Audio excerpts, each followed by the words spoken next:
বিয়ের আর মাত্র 10 দিন বাকি, সবই চলছিল স্বাভাবিক নিয়মে, কিন্তু শেষ সময়ে ঘটে যায় এক চাঞ্চল্যকর ঘটনা। মেয়ের হবু স্বামীর সঙ্গে পালিয়েছেন এক মা। এই ঘটনায় বেশ তোলপাড় সৃষ্টি হয়েছে। বৃহস্পতিবার ভারতীয় সংবাদ মাধ্যম এনডিটিভির এক প্রতিবেদনে এ তথ্য জানানো হয়েছে।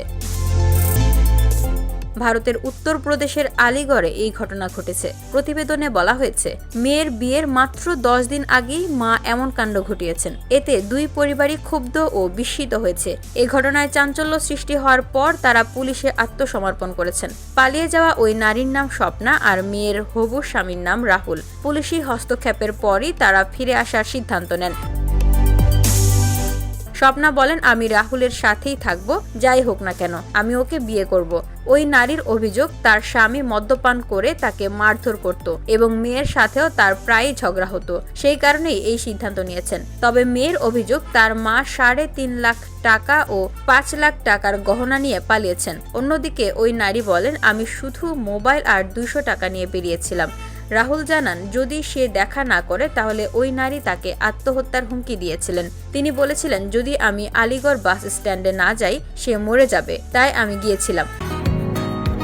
বসুন্ধরা, উত্তরা, বনশ্রী, কুড়িল ও বাড্ডা সহ রাজধানীর বিভিন্ন স্থানে অভিজাত ও অত্যাধুনিক মানের ফ্ল্যাট কেনার এক নির্ভরযোগ্য প্রতিষ্ঠান প্লেজেন্ট প্রপার্টিজ লিমিটেড। তাই আপনার স্বপ্নের আবাসনের জন্য আজই যোগাযোগ করুন।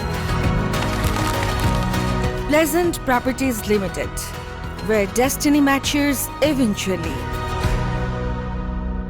প্রথমে আমরা লখনৌ, তারপর মুজাফফরপুর গিয়েছিলাম। প্রতিবেদনে বলা হয়েছে, রাহুলকে জিজ্ঞেস করা হলে তিনি প্রথমে দ্বিধায় পড়েন। তিনি বলেন, তেমন কিছু না। পরে অবশ্য তিনি বিয়ে করার কথা জানিয়েছেন। অন্যদিকে স্বপ্নার পরিবার জানিয়েছে, তারা আর তাকে ঘরে ফিরতে দেবেন না। তার শ্বশুরবাড়ির পরিবারের দাবি, তাকে নিয়ে যাওয়া অর্থ ও গয়না ফিরিয়ে দিতে হবে এবং তার বিরুদ্ধে আইনি ব্যবস্থা নেওয়া হবে। ওই নারীর সাবেক স্বামীর ভাই বলেন, আমার ভাইয়ের সংসার ভেঙে দিয়েছে ও, আমরা শুধু আমাদের জিনিসগুলো ফেরত চাই। প্রতিবেদনে বলা হয়েছে, এই ঘটনার বিষয়ে পুলিশ কোনো মন্তব্য করতে রাজি হয়নি। VOD Bangla news desk.